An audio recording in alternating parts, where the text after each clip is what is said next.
እጽምብላ ግንቦተይ እድያት ሕሉፈይ ሓሲበያ ቂሐ ጽልሚ ሕሰመይ መዛዘሚት ግናይ መወዳእታ እከይ ከፋቲት በር ሰላመይ በር ልምዓተይ አንጊሰያ ከሞሳ ኸርተተይ ጻማይ ክጽምብሎ ብፍስሃይ ልበያን ጽሄ ንኽጽግን ዑናይ እዚዩ ጠመተይ አብዛና ጽነተይ አንጊሰ ዘይበልኩ ቀታልየይ ሃፀይ ኩናት ለቃ በመከራይ ጸረ ሕልመይ ቀታል ጩራ ተስፋይ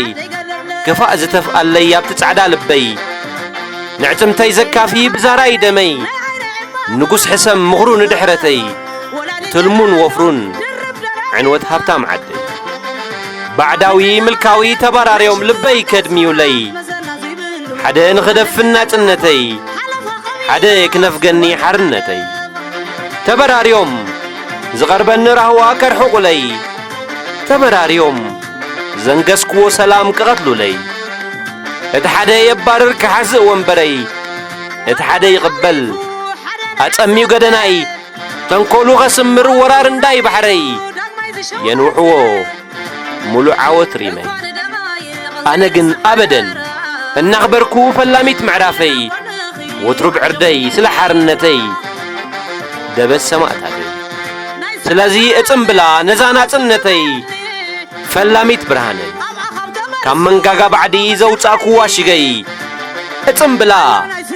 እጽምብላ ድምቀት ክትፈጥረለይ ክትኮነኒ ባነ ሓርነተይ እጽምብላ ውላድ ሓወይ ፍረ ሓፍተይ ኮይና እጽምብላ ሓድግደይ ዘርእቦይ ኮይና ነዛ ዕለት ኤርትራ ነዛ ወርሒ ኤርትራ ኣኽብራ እጽምብላ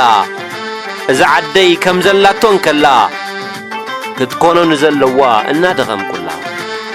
እዛ ኤርትራ ኣብዛ ዕለታ ናጻ ኾይናያ እሞ ሓራ ንኽገብራ ባዕድ ባሪራያ እሞ ምልኪ ከኣልየላ ነታ ህሞት ዓወት እጽምብላ ፍቕረይ ይገልጸላ እጽምብላ ኣለኹል ክእብላ ከም ጽላላ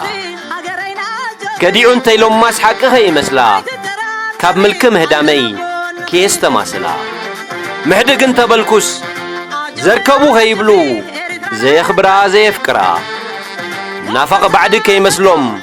ከይዝምሩ ዘይቆመላ ምልኪ ዘይጥሕረላ ነዛ በዓል ደማ ደምሲሰ መስዋዕታ ብናጽነት ዝደበስኩላ ትእምርቲ ናጽነት ምዃና ዝኣወጅኩላ ኣነ ስጽምብላ ብዘይደንኬራ ቁስሊ ኸይስዕበኒ ቁስለይ እናዳህሰስኩ እቖመላ ምልኪ ኸኣልየላ ቃለይ ሂበ እጠቕዓላ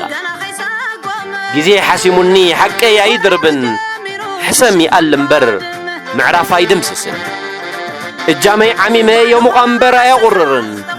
ናጽነት ኣኽቢረ ሓርነት ከስፍን ኣብ ወፍሪ ኣለኹ ኣብ ዘተን ኣብ ምኽርን ኣብ ዕማም ኣለኹ ምልኪ ዝበተኖ ኣብ ምውዳን ስለዚ እጽምብላ ነዛ ናጽነተይ ኣብ ዝኽረይ ኣንቢረ ኣርካናተይ ብገድሎም መስዋዕቶም ኣሕቢነ ውሽጠይ እናንበብኩ ሕሉፈይ ህልወይ እናሰሓቅኩ ምዛራ ንብዓተይ እናኽመስመስኩ ኣብቲ ጽውቕ ገጸይ ክደክም ክበኩር እናገናሕኹ ነብሰይ መሊኤ ከሕውዮ ቁስለይ ቁስሊ ህዝበይ ኣኽብራ እጽምብላ ዕለትና ጸዓደይ ገድለይ እናሕነንኩ ገድሊ ሓርነተይ